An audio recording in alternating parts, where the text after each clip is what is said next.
እግዚአብሔር ይባረክ።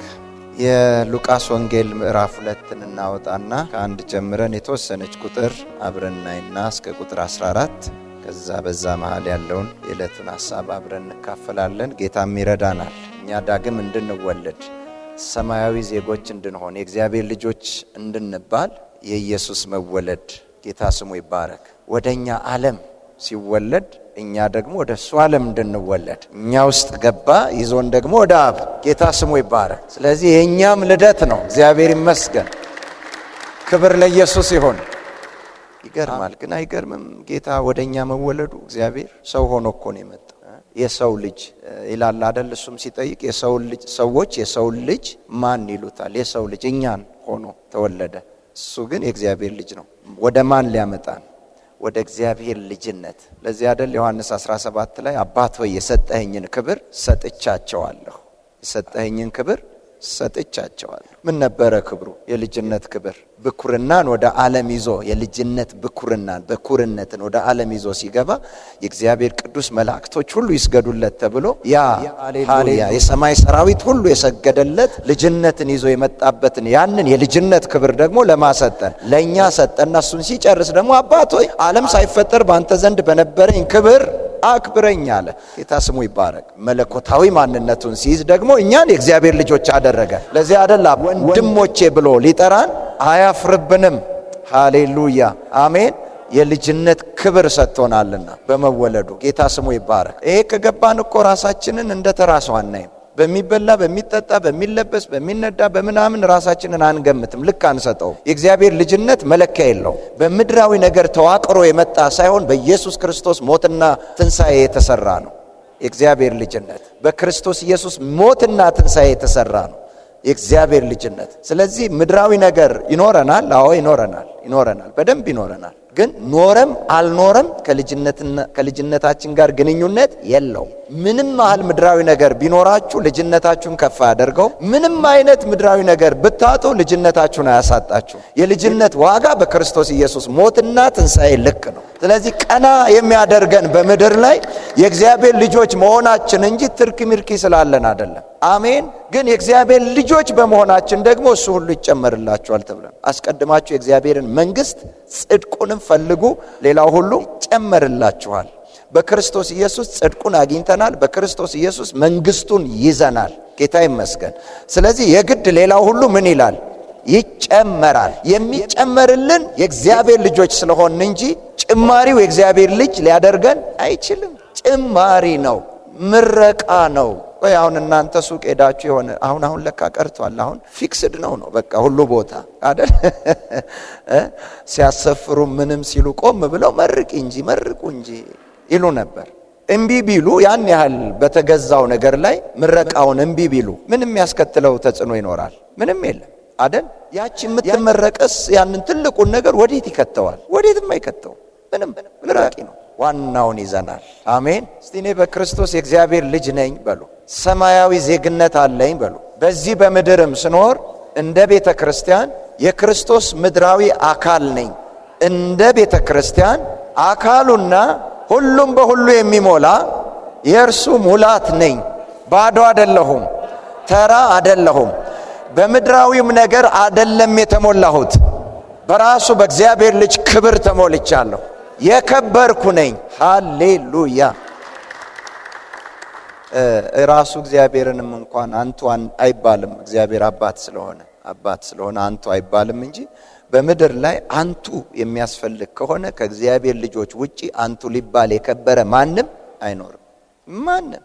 ይህን ግን ውስጥ ሲያውቅ ሲገለጥ ብርሃኑ ሲመጣ ነው።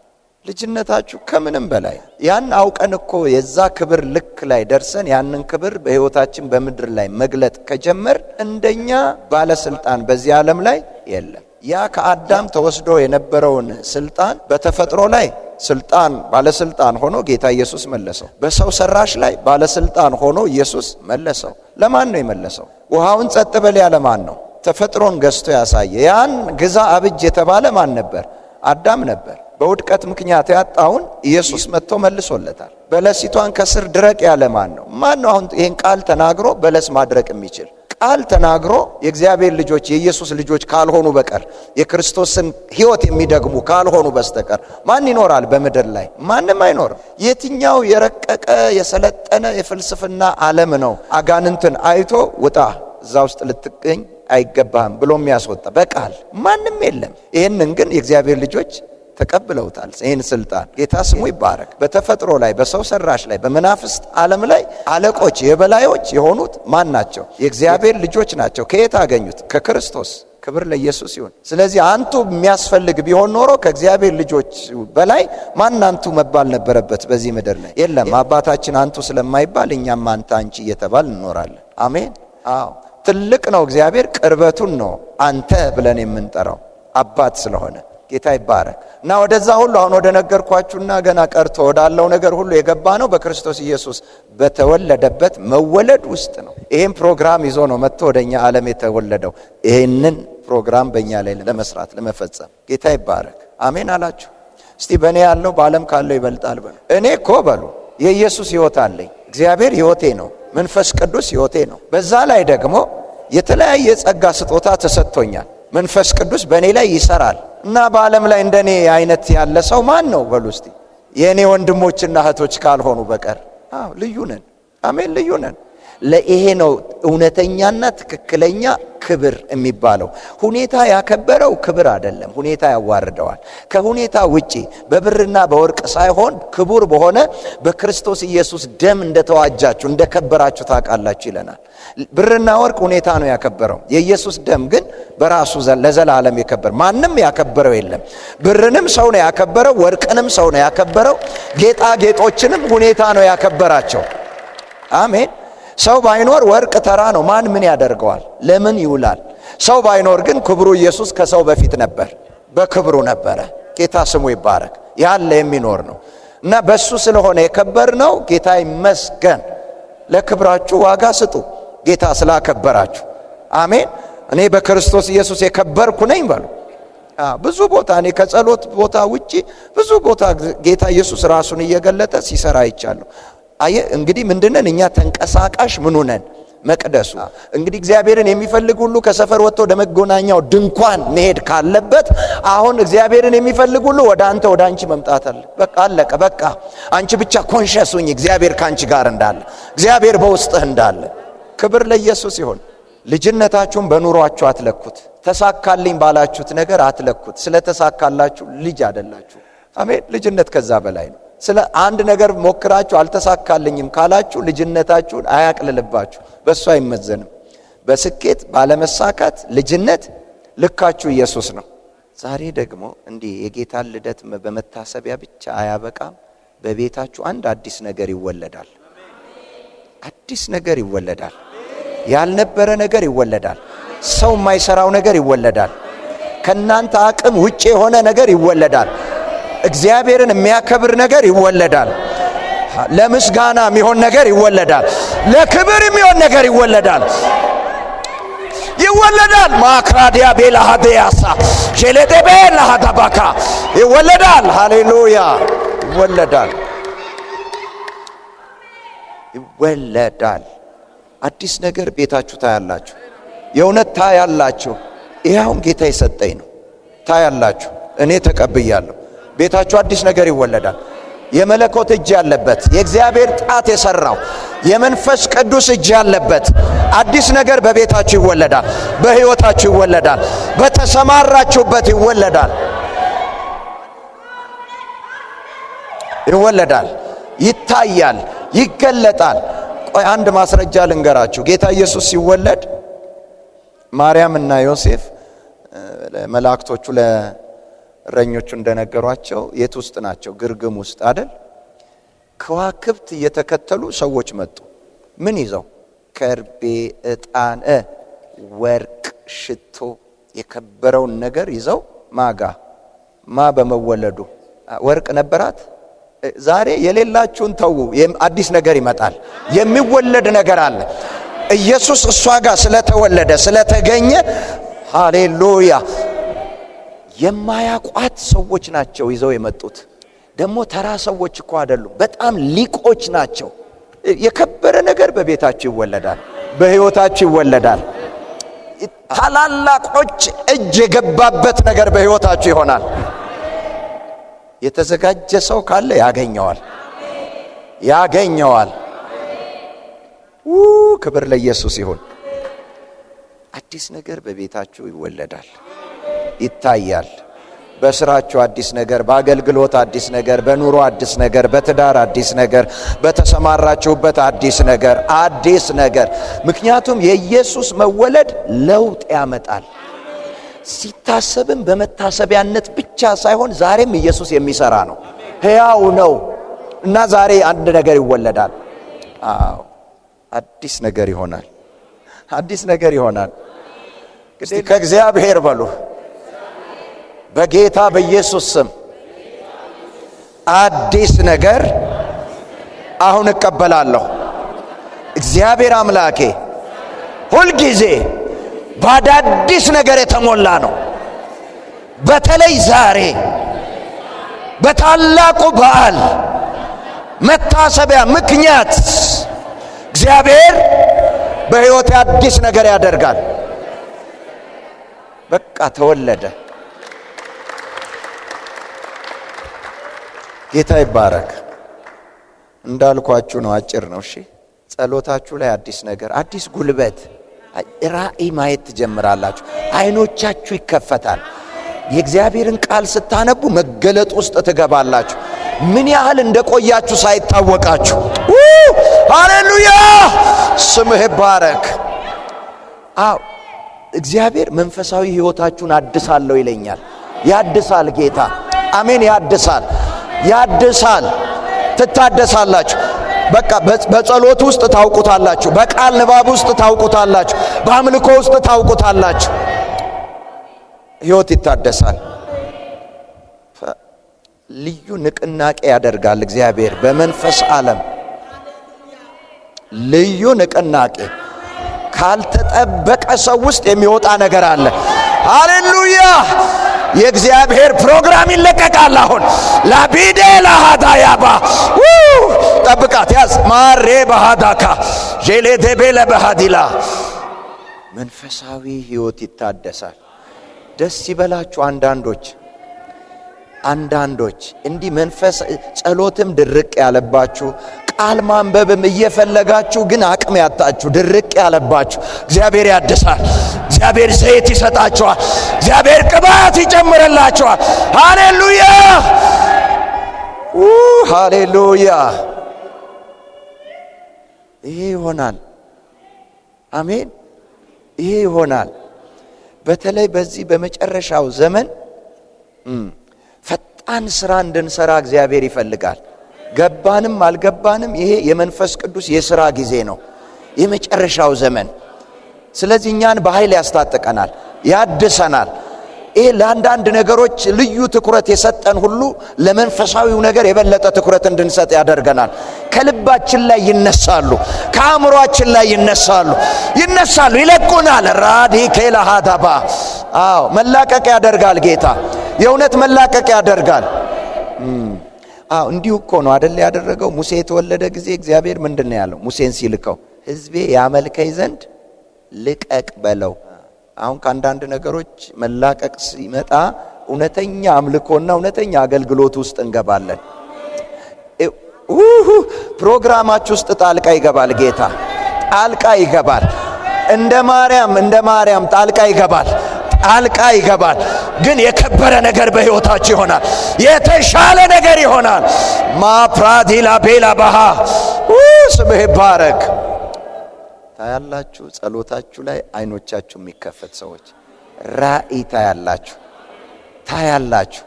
እንደ አባቶቻችን እንደ ነቢያት እንደ ሐዋርያቶቹ በመንፈስ ውስጣችሁን ይነጥቀዋል። ሌላ ዓለም ገብቶ የእሱን ሥራ ያሳያችኋል። በመንፈስ አብራችሁ ትሰራላችሁ ከጌታ ጋር። አሜን በል እባክህ። ሃሌሉያ! ስምህ ባረክ። አመሰግንሃለን። ብዙዎቻችን ከልምምድ እንወጣለን። ይሄ የልምምድ ጸሎት፣ የልምምድ የቃል ንባብ ጊዜ ኖ በፍጹም ያበቃል። እሱ ያበቃል። እዛው ሆናችሁ ለሰዎች መልእክት እግዚአብሔር የተናገረኝ ስጸልይ ወደ አንቺ እኔን አመጣኝ፣ ወደ እኔ አመጣሽ። ስጸልይ እግዚአብሔር ይሄን ሰጠኝ፣ ይሄ ያንቺ ነው ተቀበይ። ወደዚህ ውስጥ ትገባላችሁ፣ ልዩ ልምምድ ውስጥ ትገባላችሁ። ሰዎች ተናጣቂዎች ያደርጋቸዋል እግዚአብሔር። የጠላት ምክር በእናንተ ይፈርሳል። የጠላት ሐሳብ በእናንተ ይበላሻል። ምርኮ በእናንተ ይሆናል። አሜን፣ ይሆናል። እስቲ እኔ ተዘጋጅቻለሁ በሉ። ድገሙና እግዚአብሔር በኃይል ወደ እኔ ይመጣል። እንደ ኤርሚያስ ትሆናላችሁ አንዳንዶች። ኤርሚያስ ምንድነው የሆነው? ከማህፀን ሳይወጣ የተሾመ ነው፣ የተለየ ነው። ግን ተወልዶም በቤተሰቡም በራሱም ካደገ በኋላ የራሱ ዓለም ውስጥ ገብቷል። ያቺ የእግዚአብሔር ዓላማ ግን እስቲላለች፣ እላው ላይ አለች። አንድ ቀን ተገለጠና እግዚአብሔር ትነቅልና ትተክል፣ ታፈርስና ትገለብጥ ትገነባ ዘንድ ቃሌን ባፍህ አኑሬዋለሁ። በቃ ለዚህ ነው የፈጠርኩህ አለው። ሃሌሉያ። ይህን ያህል ጊዜ እንዴ! እረኛም ሊሆን ይችላል፣ ነጋዴም ሆኖ ሊሆን ይችላል፣ የእያንዳንዱን ሰው ምንም ሊሆን ይችላል፣ የተቀጠረው ቀን እስኪደርስ ድረስ እና የህይወት አቅጣጫም የምትቀይሩ ሰዎች ትኖራላችሁ። አስተውሉ። ደጋግሜ የምለውን እግዚአብሔር ወደ ልዩ መንፈሳዊ መረዳት ዓለም ውስጥና ከመንፈስ ቅዱስ ጋር አብሮ መስራት ውስጥ ያስገባችኋል። ጊዜያችሁ የገባ ሰዎች አላችሁ። ምንም እኮ አይከለክለውም እግዚአብሔርን። የጊዜ አምላክ ነው። እኔ እኮ ሽማግሌ ነኝ፣ 80 ዓመት ነኝ፣ ከኔም የተሻለ የሚናገር አለ፣ የምትልከው ላክ ሲል የእግዚአብሔር ቁጣ ነደደበት ይላል። እኔ የፈለግኩት አንተን ነው። እድሜን የፈለግኩት አንተን ነው የፈለግኩት። እኔ እድሜ ችግረኛ ነኝ፣ የኃይል እጥረት አለብኝ፣ የንግግር ችግር አለብኝ፣ የለብኝም። አንተን ነው የፈለግኩት። ትሄዳለህ ነው። እንደውም ቆይ ደረጃህን ከፍ ላድርገው፣ እኔ እንደ ነብይ ልልክህ ነበር አለው። ደረጃህን ከፍ ላድርግ፣ አንተን በእኔ ቦታ እንደ አምላክ አድርጌሃለሁ በፈርዖን ላይ፣ ለአንተ ደግሞ እንደ ነብይ ማንን አነሳውልህ? አሮንን። በቃ አሁን እንዲህ አለ አይደል? ከእግዚአብሔር ጋር እየተሟገታችሁ ያላችሁ ከፍ ወዳለ ነገር ውስጥ ያስገባችኋል። እስቲ እኔ መንፈሳዊ ነገር በቃ አሁን ይጨምራል በሉ። መነቃቃት ውስጤ ይመጣል በሉ። እግዚአብሔር አይኖቼን ይከፍታል። በቃል ውስጥም በጸሎት ውስጥም በአምልኮ ውስጥም ከመንፈስ ቅዱስ ጋር ያለኝ ህብረት ይጨምራል። ድምፅ እሰማለሁ። ዛሬ ከዚህ ጉባኤ ሳልወጣ ራእይ ማየት ጀምራለሁ። ድምፅ መስማት ጀምራለሁ። የተወሰደባችሁም ይመለስላችኋል። አሜን። የተወሰደ የህይወት ማንነትን መልሷል ጌታ። ጸጋም ይመልሳል፣ ይሰጣል ጌታ። አሜን። የተወሰደባችሁ የከበረ ስጦታ ይመለሳል። አሜን፣ ይመለሳል። ዛሬ እኮ የስጦታ ቀን ነው። ተወለደ እኮ እግዚአብሔር አንድያ ልጁን ለዓለም ምን ያለበት ነው? የሰጠበት የተወለደበት እኮ ነው። ወንድ ልጅ ተወልዶላችኋል ተብሎ የስጦታ ቀን ነው። ዛሬ በመንፈስ ቅዱስ ኃይል ይታደላል። አሜን፣ ይታደላል። ስጦታ ወደኛ ይመጣል። ስምህ ይባረክ። እንዲህ ምን ሆና ነው? ያቺ ቸርችም እኮ ገብታ አይሞቃት አይበርዳት፣ ምን አግኝቷት ነው? እሳት ታያላችሁ በአንዳንድ ሰው ህይወት ውስጥ። አሜን። እንዲህ እንደምንም ትንሽ ደቂቃ ልስበክና ግን መልእክትን የነገርኳችሁ የሚወለድ ነገር አለ። አሜን። የሚወለድ ነገር አለ። ዝቅ ያለ ነገራችሁን የሚያስተካክል የሚወለድ ነገር አለ። የተሸፈነ ነገራችሁን የሚያወጣ የሚገልጥ የሚወለድ ነገር አለ። አሜን። የሚወለድ አለ። አሜን። ጌታ ይባረክ። በዚያም ወራት ዓለሙ ሁሉ እንዲጻፍ ከአውግስጦስ ቄሳር ትእዛዝ ወጣች። ቄሬኔዎስ በሶርያ ሀገር ገዢ በነበረ ጊዜ ይህ የመጀመሪያ ጽሕፈት ሆነ። ሁሉም እያንዳንዱ ይጻፍ ዘንድ ወደ ከተማው ሄደ። ዮሴፍም ደግሞ ከዳዊት ቤትና ወገን ስለነበረ ከገሊላ ከናዝሬት ከተማ ተነስቶ ቤተልሔም ወደምትባል ወደ ዳዊት ከተማ ወደ ይሁዳ ጸንሳ ከነበረች ከእጮኛው ከማርያም ጋር ይጻፍ ዘንድ ወጣ። በዚያም ሳሉ የመውለጃዋ ወራት ደረሰ። የበኩር ልጇንም ወለደ። የምን ልጇን? እስቲ ድገሙና በደንብ በሉ እስቲ። የበኩር ከተባለ ምን አለ ማለት ነው? በቃ እሱን ጌታ ይባርካችሁ። ለካ ልጆች አሏት ማርያም። ሰው አይደለች? የበኩር ልጇ ግን ጌታ ነው። አሜን። ተው አጨብጭቡለት እስቲ ለኢየሱስ። በመጠቅለያም ጠቀለለችው፣ በእንግዶችም ማደሪያ ስፍራ ስላልነበራቸው በግርግም አስተኛችው። ቁጥር 8 በዚያም በምድር መንጋቸውን በሌሊት ሲጠብቁ በሜዳ ያደሩ እረኞች ነበሩ። እነሆም የጌታ መልአክ ወደ እነርሱ ቀረበ፣ የጌታ ክብርም በዙሪያቸው አበራ፣ ታላቅ ፍርሃትም ፈሩ። መልአኩም እንዲህ አላቸው፣ እነሆ ለሕዝብ ሁሉ የሚሆን ታላቅ ደስታ የምስራች እነግራችኋለሁና አትፍሩ። ዛሬ በዳዊት ከተማ መድኃኒት እርሱም ክርስቶስ ጌታ የሆነ ተወልዶላችኋልና። ይህም ምልክት ይሆንላችኋል፣ ሕፃን ተጠቅልሎ በግርግምም ተኝቶ ታገኛላችሁ። ድንገትም ብዙ የሰማይ ሰራዊት ከመልአኩ ጋር ነበሩ፣ እግዚአብሔርንም እያመሰገኑ ክብር ለእግዚአብሔር በአርያም ይሁን፣ ሰላምም በምድር ለሰውም በጎ ፈቃድ ይሁን አሉ። በጎ ፈቃድ አሉ። ጌታ ይመስገን። እዚች ቁጥር 14 ላይ እግዚአብሔርንም እያመሰገኑ ክብር ለእግዚአብሔር በአርያም ይሁን፣ ሰላም በምድር ለሰውም በጎ ፈቃድ። ወደ ትንታኔው አልገባም፣ ግን ልንገራችሁ። 3 ነገሮች ነው የክርስቶስ ኢየሱስ መወለድ የሆነው። አንደኛ ክብር በአርያም ለማ ለእግዚአብሔር፣ ሁለተኛ ሰላም በምድር፣ ሶስተኛ በጎ ፈቃድ ለሰው ልጆች። ክብር በአርያም ለእግዚአብሔር። ኢየሱስ እንደ መጽሐፍ ቅዱስ አጠራር ሁለተኛው አዳም ይለዋል። የመጀመሪያው አዳም እግዚአብሔርን ማክበር ተሳነው እና ትክክለኛ አክብሮት ከሰው ልጆች ወደ እግዚአብሔር አይደርስም። ይሞክራሉ፣ ግን ፍጹም ሊሆን አልቻለም ነበር። የጌታ የኢየሱስ መወለድ ግን ፍጹም ክብርን ወደ ማን አመጣ? ወደ እግዚአብሔር አመጣ። ከአዳም ውድቀት በኋላ ሙሉ ለሙሉ በሰው ልጅ ታሪክ ፍጹም የሆነ አክብሮት ያገኘው እግዚአብሔር በማን ነው? በክርስቶስ ኢየሱስ ነው። ለዚህ አይደል ዮሐንስ 17 ቁጥር 4 ላይ እንዲህ አለ፣ በምድር ልሰራ የሰጠኸኝን ስራ በሙሉ ፈጽሜ አከበርሁህ አለው። ፈጽሜ አከበርሁህ። እንደነከሌ አይደለም፣ ብቻውን ነው። አዳም በምድር ላይ ሊሰራ የተሰጠውን ስራ ባለመስራቱ እግዚአብሔርን ፈጽሞ ምን አላለውም?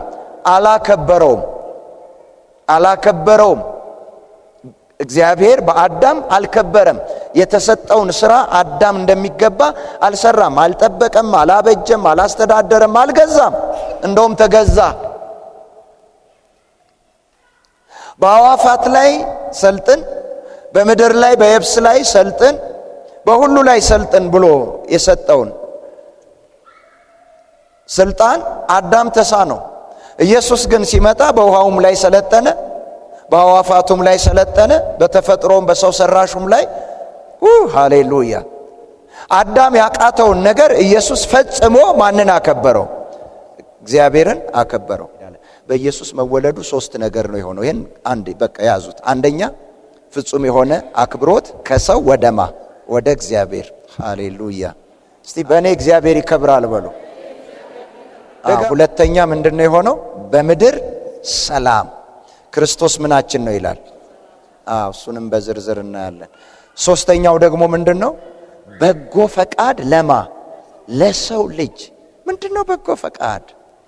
በጎ ፈቃድ እሷን ብቻ አንዷን ልንገራችሁና ዮሐንስ ምዕራፍ 5 ቁጥር 30 እኔ ከራሴ አንዳች ላደርግ አይቻለኝም፣ እንደሰማው እፈርዳለሁ፣ ፍርዴም ቅን ነው፣ የላከኝን ፈቃድ እንጂ ፈቃዴን አልሻምና። የላከኝን ፈቃድ እንጂ የእግዚአብሔርን ፈቃድ መኖር ነው። ለሰውም በጎ ፈቃድ፣ የራሱ ፈቃድ ሳይሆን የሌሎች በእርሱ ላይ ፈቃድ ሳይሆን የሁኔታዎች ሳይሆን የማ ፈቃድ? የእግዚአብሔር ፈቃድ በሰዎች ሕይወት ውስጥ ሲገለጽ ሲኖሩት እሱ ምንድነው? በጎ ፈቃድ። ይሄ በጎ ፈቃድ ነው የሰይጣንን ፈቃድ ከሰዎች ላይ የሻረው። በእኔ ላይ ምንም ፈቃድ የለውም ሰይጣን በሉ እስቲ። ዓለም በእኔ ላይ ምንም ፈቃድ የላትም በሉ። በሽታ በእኔ ላይ ምንም ፈቃድ የለውም በሉ። ድህነት በእኔ ላይ ምንም ፈቃድ የለውም በሉ። እርግማን መርገም በእኔ ላይ ምንም ፈቃድ የለውም በሉ። በእኔ ላይ ፈቃድ ያለው እግዚአብሔር ብቻ ነው። ያ በጎ ፈቃድ ለእኔ ነው። የሰይጣን ፈቃድ በጎ አይደለም። በጎነት የላቸውም። በሽታም ደዌም ሁሉ። እነዚህ ሶስቱ ግን በጌታ ኢየሱስ መወለድ ሆነዋል። ምን ሆነ? አንደኛ ፍጹም የሆነ ሃሌሉያ። እግዚአብሔር ክብር ተጨመረለት አይደለም። ከሰዎች ፍጹም የሆነ የእግዚአብሔር አክብሮት ወደ ማ ይደርሳል? ወደ እግዚአብሔር። በቃ ባሪየር የለም፣ ተነሳ፣ ክፍት ሆነ። ክብር ለኢየሱስ ይሁን። እግዚአብሔርም ደስ እያለው ምን ይላል? ይቀበላል። እውቅና እናገኛለን። ጌታ ስሙ ይባረክ። ሁለተኛ በምድር ላይ ምን? ሰላም። ሃሌሉያ፣ ጌታ ይመስገን። ሶስተኛ በጎ ፈቃድ ለሰው ልጆች።